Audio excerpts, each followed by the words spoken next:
నీ కొరకు క్రీస్తు, నీ కొరకు క్రీస్తు.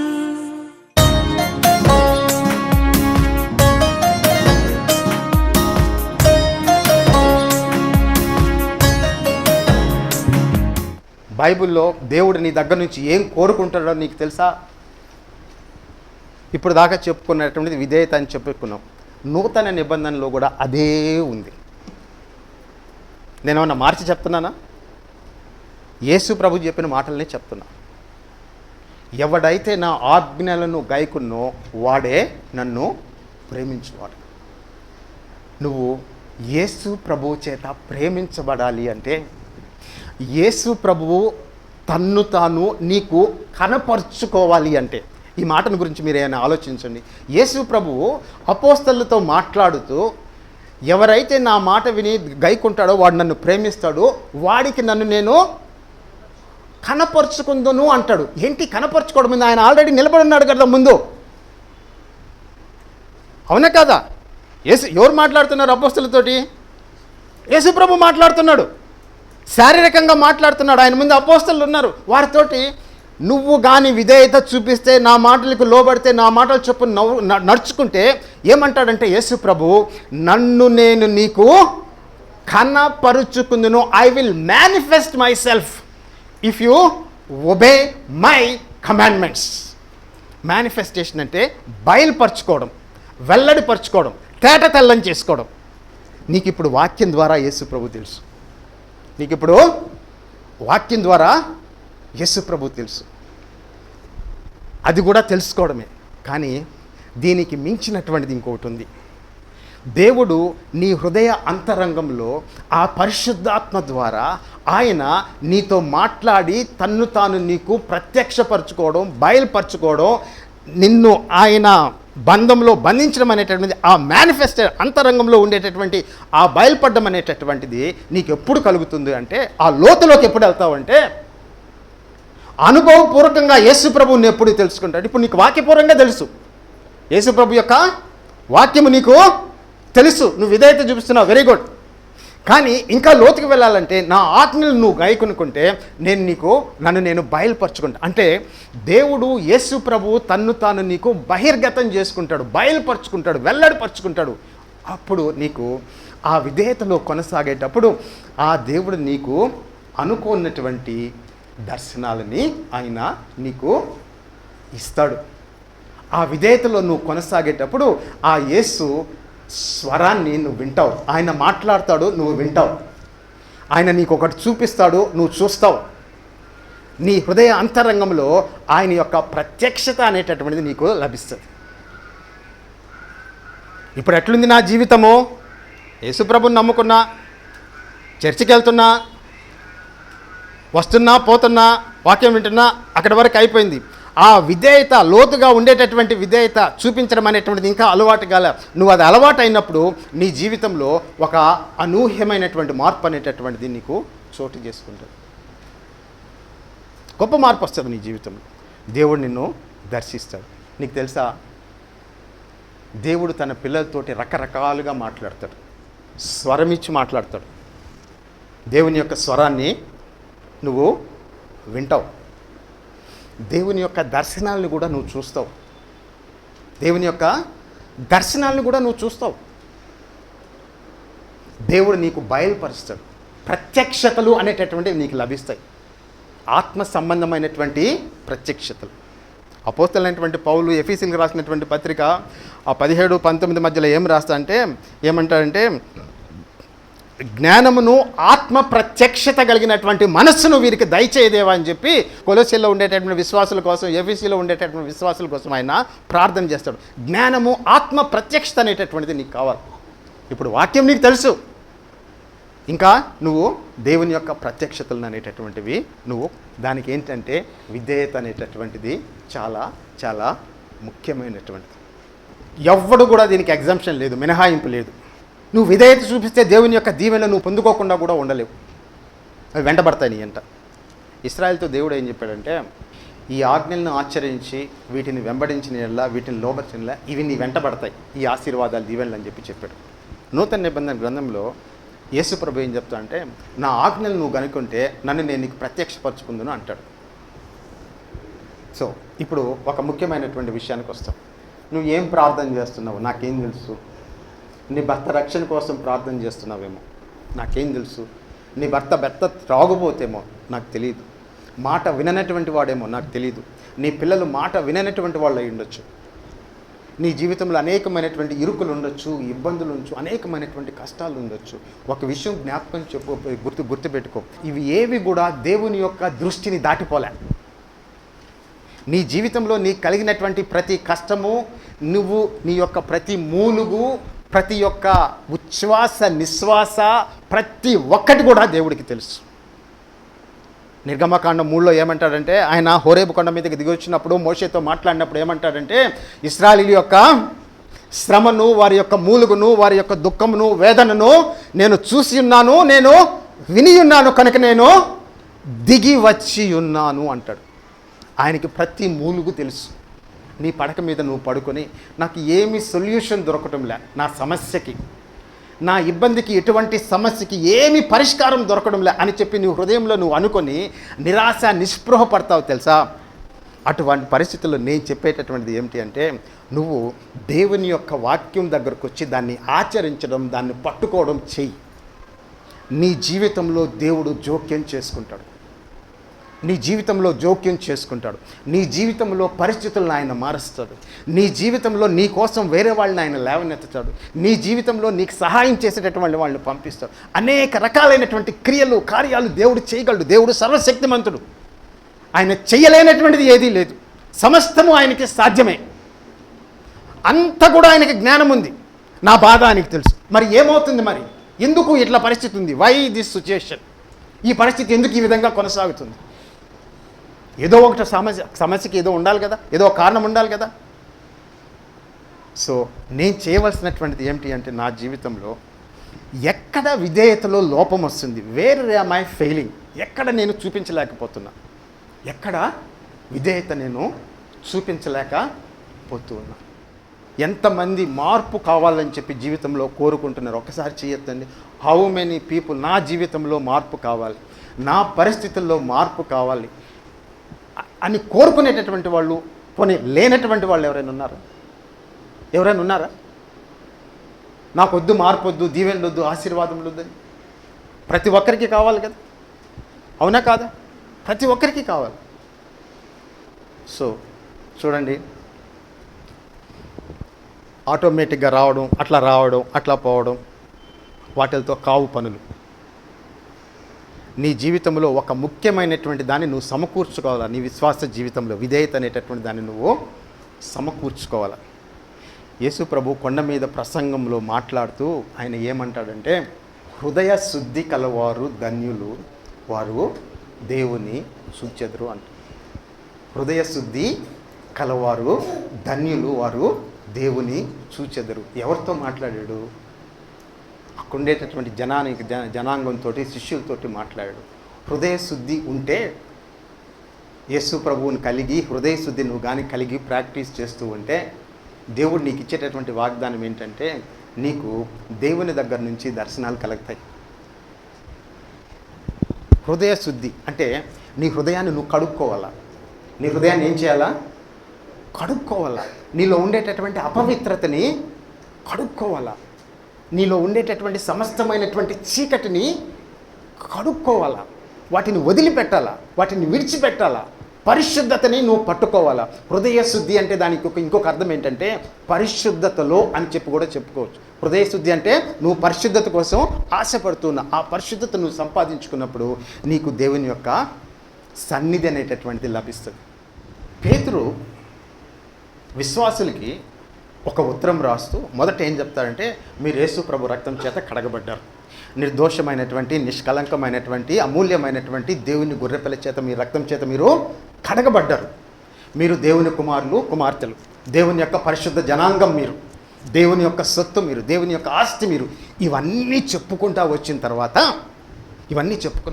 తర్వాత 2వ అధ్యాయంలో పేతురు విశ్వాసులతో ఏమంటాడంటే, కాబట్టి మీరు ప్రభువు దయాళుడని మీరు రుచి చూసి యు హ్యావ్ టేస్టెడ్. దేవుని యొక్క దయాళుత్వాన్ని, రక్షణలో నువ్వు చూసావు, నీ పాపాలు క్షమించబడ్డం, ఆ అనుభవం అంతా నీకు వచ్చింది. రుచి చూసి ఉన్నాడలా సమస్తమైనటువంటి దుష్టత్వమును, సమస్తమైనటువంటి కపటమును, వేషధారణను, అసూయను, సమస్త దూషణ మాటలను మాని క్రొత్తగా జన్మించిన శిశువులను పోలిన వారై నిర్మలమైన వాక్యము పాల వలన రక్షణ విషయంలో ఎదుగు నిమిత్తము ఆ పాలను ఆపేక్షించుడి. ఆ వాక్యం చదువుకుంటా వచ్చిన తర్వాత వీళ్ళంతా యేసుప్రభు రక్తంతో కడగబడిన వాళ్ళు కదా, అవునా కదా? సంఘమంతా యేసుప్రభు రక్తంతో కడగబడింది. అమూల్యమైనటువంటి, నిర్దోషమైనటువంటి, నిష్కలంకమైనటువంటి దేవుని గొర్రెపిల్ల రక్తం అది. దాని చేత కడగబడ్డాం నువ్వు నేను కదండి. అందువల్ల నీకు రక్షణ ఆనందం అనేటువంటిది నీ హృదయంలో ఉంది. ఇదంతా ఆయన చెప్పిన తర్వాత, ఈ స్టేట్మెంట్ అంతా చెప్పిన తర్వాత ఏమంటాడంటే, కిందకు వచ్చిన తర్వాత ఏమంటాడంటే, ఆయన పరిశుద్ధులైన ప్రకారము మీరును పరిశుద్ధులైండుడి. రెండో అధ్యాయంలోకి వస్తే సమస్తమైనటువంటి దూషణ పలుకులను, కపటమును, వేషధారను, అసూయను వీటినన్నిటినీ విడిచిపెట్టి నిర్మలమైనటువంటి వాక్యం అనేటటువంటి పాలని ఆస్వాదించండి అని చెప్పి చెప్తాడు. చూడండి, విశ్వాసుల గురించి మాట్లాడుతూ ఉన్నాడు. ఎవరిని గురించి మాట్లాడుతున్నాడు? విశ్వాసుల గురించి మాట్లాడుతున్నాడు. వారికి ఏమని చెప్పి చెప్తున్నాడు? సమస్తమైనటువంటి దూషణ పలుకులు, అసూయ, వేషధారణ, మత్సరము అని చెప్పి చెప్తున్నాడు. యేసుప్రభు రక్తం చేత కడగబడ్డమైంది. కడిగేస్తే ఇవన్నీ నా హృదయము నేను తెల్లగా పాలలాగానో లేదా హంసలాగానో నేను మారిపోవాలి కదా. ఆయన ఏం చెప్తున్నాడంటే, అంతకుముందు మీరు ఈ విధంగా ఇక నుంచి వీటిని విడిచిపెట్టండి. విడిచిపెట్టడం అంటే మీకు తెలుసా అండి? దాన్ని ఏం చేస్తాము? పనికి రానటువంటి దాన్ని తీసుకెళ్ళి చెత్తలో పడేస్తాం, విడిచిపెట్టేస్తాం. దాంతో మనకేం సంబంధం ఉండదు. అది చేయమంటాడు, విడిచిపెట్టండి. ఏం విడిచిపెట్టమంటాడు? నీ నోట్లో నుంచి వచ్చేటటువంటి దూషణ పలుకులు ఆపేయి. మన నిజ స్వరూపాన్ని మనం తెలుసుకోవాలంటే చర్చికి వచ్చినప్పుడు మన వాస్తవ స్వరూపం కనిపించదు, చర్చిలో కనిపించదు. మంచిగా డ్రెస్ చేసుకుంటాం, తల దూకుంటాం, అలంకరించుకుంటాం, షేక్ హ్యాండ్ ఇచ్చుకుంటాం, బ్రదర్ బాగున్నారా, ఇవన్నీ కూడా చెప్పుకుంటాం. అసలు విషయం ఎప్పుడు తెలుస్తుందంటే, ఇంట్లో నా ప్రవర్తన ఎట్లుంది అనేటటువంటిది నాకు తెలుస్తుంది.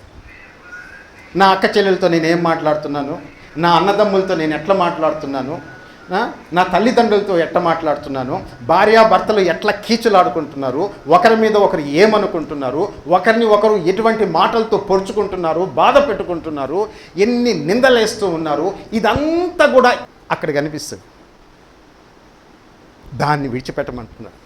దేవుడు ప్రార్థనలకి జవాబు ఇవ్వకుండా ఉండేదానికి ఒక ముఖ్యమైనటువంటి కారణం ఏంటి తెలుసా? వేలు పెట్టి చూపి తిరస్కరించుటయు, బాధ వ్యతిరేక్తమైనటువంటి మాటలు మాట్లాడుకున్నట్టు. దేవుడు నువ్వు వ్యతిరేక్తమైన బాధ పెట్టేటటువంటి మాటలు, గుచ్చేటటువంటి మాటలు, హృదయాన్ని పిండేటటువంటి మాటలు మన నోట్లో నుంచి బయటకు వెళ్తాయి.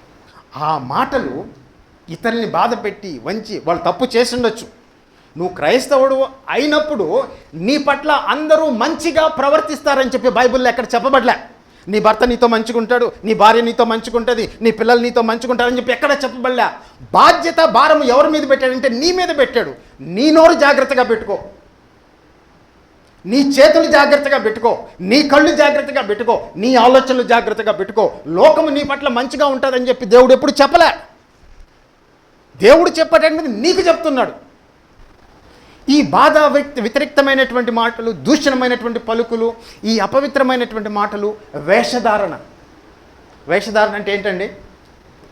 వేషధారణ అంటే లోపల ఒకటి, పైన ఒకటి. పైన ఒక వేషం ధరిస్తా, లోపలంతా మత్సరము, కుళ్ళు, అసూయ, ద్వేష, కక్ష, పగ ఇవన్నీ కూడా ఉంటాయి. అది నిజమైనటువంటి స్వరూపం.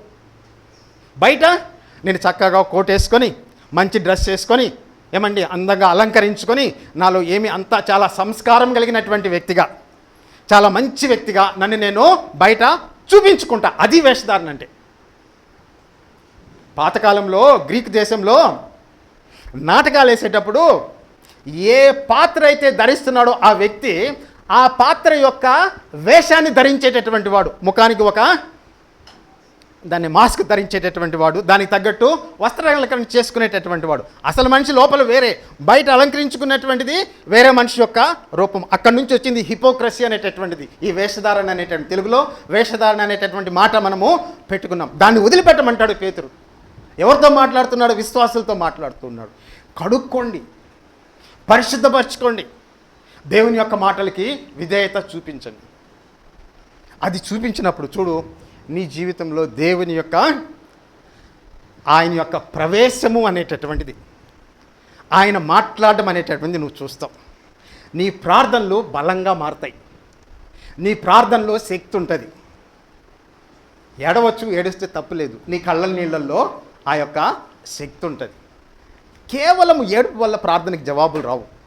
కేవలం ఏడుపు వల్ల, అన్న ఏడ్చింది కదా నేను కూడా ఏడుస్తాను, ఒకవేళ ఏడిస్తే దేవుడు కనికరపడి చేశారు, కానీ అది ఒక్కటి మాత్రమే కారణం కాదు, ఇవన్నీ కూడా కారణాలు. కాబట్టి నీ జీవితము ఆ యేసు ప్రభువులో ఫలవంతంగా బలమైనటువంటి సాక్షిగా నువ్వు యేసు ప్రభుకి నిలబడాలంటే అంతరంగం లోపల మార్పు అనేటటువంటిది కావాలి. ఆ మార్పు అనేటటువంటిది నీకు దేవుని యొక్క వాక్యం తెలిస్తే వస్తుంది. దేవుని యొక్క వాక్యం తెలుసుకున్న తర్వాత దానికి విధేయత చూపిస్తే అప్పుడు నువ్వు దేవుని చేత ఆశీర్వదించబడినటువంటి వాడువు అవుతావు. అప్పుడు నీ ప్రార్థనలకి జవాబు వెంటనే వస్తాయి, త్వరగా వస్తాయి.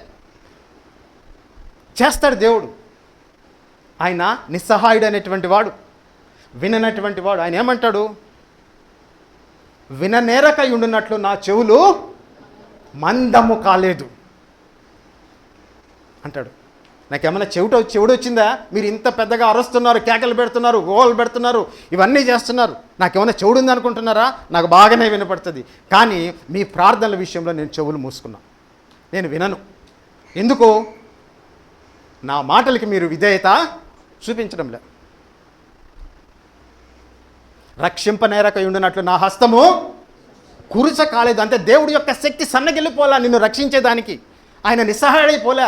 ఎర్ర సముద్రం చీల్చినటువంటి దేవుడు ఎంత శక్తిమంతుడో, ఆకాశం నుంచి మన్నాను కురిపించినటువంటి దేవుడు అప్పుడు ఎంత శక్తిమంతుడో, ఇప్పుడు కూడా అదే దేవుడు, అదే శక్తిమంతుడు. కానీ ఆయన సన్నిధి నాకు కావాలా? ఎట్లా వస్తుంది ఆ సన్నిధి? నా జీవితంలోకి ఆ సన్నిధి ఎట్లా ప్రవేశిస్తుంది? ఆయన నాకు సమీపంగా ఎట్లా వస్తాడు? అది ఇష్యూ నా జీవితంలో. అది నేను గుర్తించగలిగినప్పుడు, if I can recognise that is the issue, that is the problem, how I'm going to get his presence. Moshe ప్రార్థన ఏంటి? అన్నిటినీ వదిలేసి, దేవా నీ సన్నిధి నాకు తోడుగా రాకపోతే నన్ను ఇక్కడి నుంచి పంపించొద్దు. He understood the importance of God's presence in his life. ఇన్ని లక్షల మందిని నడిపించాలంటే కావాల్సినటువంటిది ఆయన యొక్క జ్ఞానం కాదు, ఆయన యొక్క శక్తి కాదు. జ్ఞానానికి వ్యతిరేకమని చెప్పడంలో దేవుడు, శక్తికి వ్యతిరేకం. అన్నిటికంటే ముఖ్యంగా దేవుని యొక్క సన్నిధి అనేటటువంటిది మోషేకి కావాలి. దానికోసం అడుక్కున్నాడు, నీ సన్నిధి మాకు తోడు రాకపోతే నన్ను ఇక్కడి నుంచి పంపొద్దు. ఒక్క అడుగు కూడా మేము ముందుకు వేయం. అంత తేడా వస్తుందండి దేవుడి సన్నిధి లేకపోతే. ఆ దేవుడి యొక్క సన్నిధి నా జీవితంలోకి రావాలంటే దాన్ని ఆకర్షించేటటువంటిది, ఆ దేవుడిని నా వైపుకు లాక్కునేటటువంటిది, the thing that draws God closer to me rather I closer to God. అది రీజన్ ఏంటంటే ఒబీడియన్స్, విధేయత కావాలంటే నేను ఎక్కడికి వెళ్ళాలా? దీంట్లోకి వెళ్ళాలా? నువ్వు బైబిల్ తీసుకొని చదువు. ఒకవేళ చదువు రాకపోయినా ఈ సంఘము, అయ్యగారు వాక్యం, అది ఈ చెవిత విని ఈ చెవిత వదిలేయండి, అప్పుడు మీకు దీవెనలు వస్తాయి. అదేనా? వినేటటువంటి వాడు మాత్రమే ధన్యుడు కాదు, విని ఆచరించేటటువంటి వాడు ధన్యుడు. వాడు చేయని క్రియలన్నీ సఫలమగును. యాకోబు రాసినటువంటి పత్రిక 1వ అధ్యాయంలో ఒక దగ్గర రాస్తుంది. వినేటటువంటి వాడు మాత్రమే ధన్యుడు కాదు, విని ఆచరించేటటువంటి వాడు, అంటే విధేయత చూపించేటటువంటి వాడు ధన్యుడు. నీ పక్షంగా దేవుడు జోక్యం చేసుకుంటాడు. దానియేలు పక్షంగా జోక్యం చేసుకున్నాడు తెలుసా మీకు?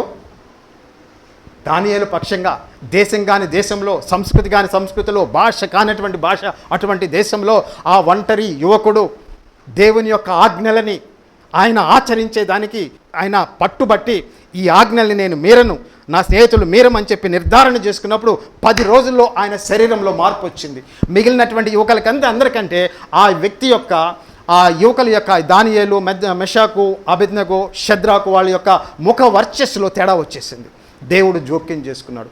వాళ్ళ యొక్క సౌందర్యము, వాళ్ళ యొక్క ముఖ వర్చస్సు స్పష్టంగా ఆ అధికారికి కనిపించింది.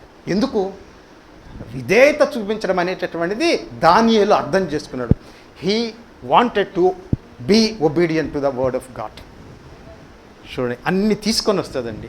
కాబట్టి నీ జీవితము మార్పు చెంది శక్తివంతమైనటువంటి సాక్ష్యంతో, బలమైనటువంటి సాక్ష్యంతో, దేవుని యొక్క కార్యాలు చూసేటటువంటి జీవితంగా నువ్వు ఉండాలంటే విధేయత అనేటటువంటి దాన్ని నువ్వు ఆచరణలోనికి తీసుకుని రావడం ప్రారంభించాలి. దానికోసం దేవుని యొక్క వాక్యము నువ్వు ఆచరించాలి. నిన్ను దేవుడు బలమైనటువంటి సాక్ష్యంగా వాడుకుంటాడు. నిన్ను దేవుడు బలమైనటువంటి సాక్ష్యంగా వాడుకుంటాడు, దీవిస్తాడు. చిన్న ప్రార్థన చేసి ముగిచ్చేస్తానండి. పరిశుద్ధుడైన మా తండ్రి, సర్వశక్తి కలిగిన తండ్రి, నీ ప్రియ కుమారుడు అయినటువంటి క్రీస్తు ప్రభువును మాకు అనుగ్రహించి ఆయనను శిలువ మరణమునకు అప్పగించి ఆయన్ని ప్రభువా పునరుద్ధానుడిగా చేసి ఆయన యందు నువ్వు మమ్మల్ని ఆశీర్వదించి దీవించున్నావు, రక్షణ దయచేస్తున్నావు, నీ పరిశుద్ధాత్మతో నింపి ఉన్నావు. దేవా, నీ యొక్క పరిశుద్ధాత్మకి లోబడేటటువంటి విధేయత చూపించేటటువంటి మనస్సు మాకు దయచేయమని నేను అడుగుచూ ఉన్నాను. నీ పరిశుద్ధాత్మ నీ వాక్యమును మాకు ఎత్తి చూపినప్పుడు, నీ వాక్యము విన్నప్పుడు ఆ వాక్యమును విధేయతతో ఆచరించుటకు నీ పరిశుద్ధాత్మ ద్వారా మాకు శక్తిని, బలమును మా అంతరంగంలో నువ్వు కలుగచేసి తండ్రి నీకు విధేయులకు బిడ్డలుగా మమ్మల్ని మార్చమని, మా జీవితంలో నీ యొక్క దీవెనలు, ఆశీర్వాదములు కుమ్మరించమని, నీకు బలమైనటువంటి సాక్షులుగా మమ్మల్ని చేసుకునమని నా తండ్రి నీ కోసమై మమ్మల్ని 30 60 100 ఫలింప చేయమని మా రక్షకుడు, మా విమోచకుడైనటువంటి యేసు ప్రభు పరిశుద్ధ నామంలో కృతజ్ఞతతో అడిగి వేడుకొనుచున్నాను తండ్రి. ఆమెన్.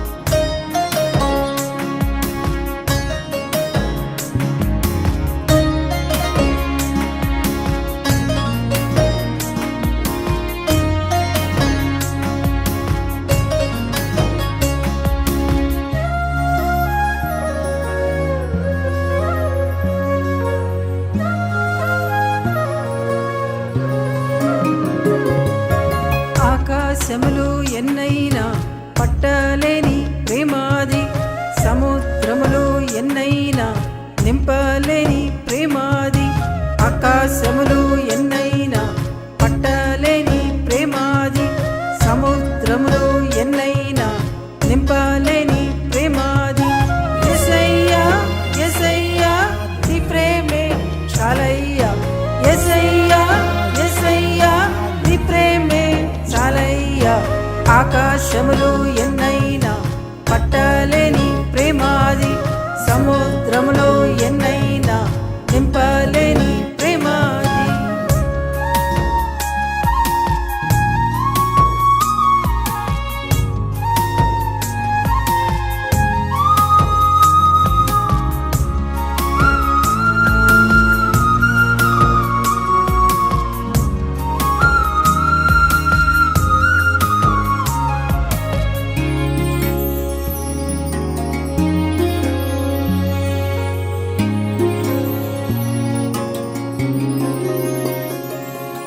అగ్ని జ్వాలల కన్నులవి భగ భగ మండునవి, బండ వంటి గుండెలను నీరు కార్చిన ప్రేమాది.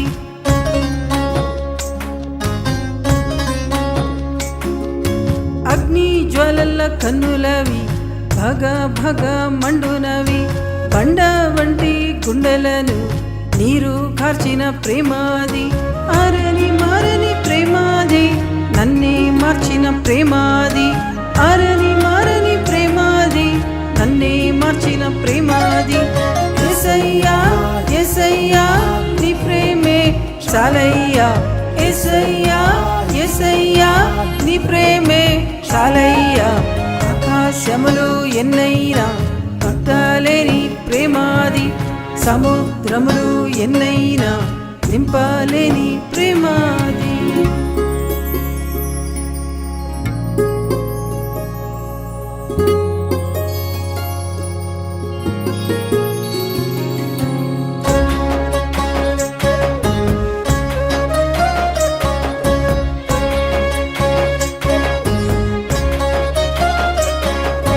రక్తధరల చేతులవి సాచేయున్న బహు అది, తప్పులను ఎంచదది వేచి వెంటాడు ప్రేమాది.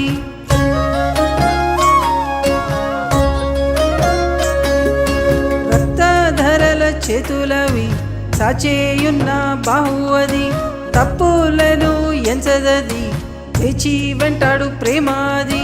రొమ్మున దాచిన ప్రేమాది, నన్నే దోచిన ప్రేమాది. రొమ్మున దాచిన ప్రేమాది, నన్నే దోచిన ప్రేమాది. యేసయ్యా యేసయ్యా నీ ప్రేమే చాలయ్యా. యేసయ్యా యేసయ్యా నీ ప్రేమే చాలయ్యా. ఆకాశములు ఎన్నైనా పట్టలేని ప్రేమాది, సముద్రములు ఎన్నైనా నింపలేని ప్రేమాది.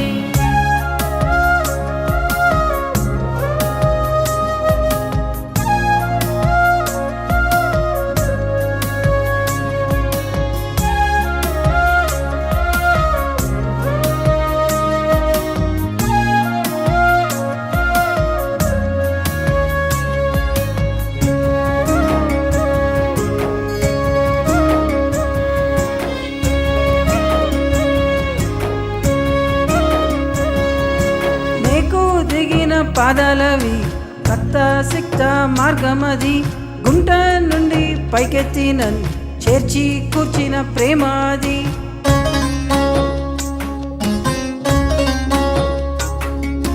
మేకు దిగిన పాదాలవి రక్త సిక్త మార్గమది, గుంట నుండి పైకెత్తి నన్ను చేర్చి కూర్చిన ప్రేమాది.